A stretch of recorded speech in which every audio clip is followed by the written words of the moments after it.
పాప కోసం ఆనాడు పాడిన అపరంజి బొమ్మ కోసం ఈనాడు పాడిన అభిమానమున్న వాణ్ణి అవమానపరచిన ఎదలోని చీకటంతా వెన్నెలగా మార్చిన బ్రహ్మ ఒక్కడే, పరబ్రహ్మ ఒక్కడే.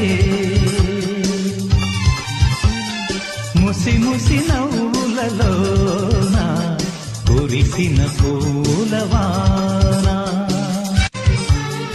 ఆరేళ్ల పాప కోసం ఆనాడు పాడిన అపరంజి బొమ్మ కోసం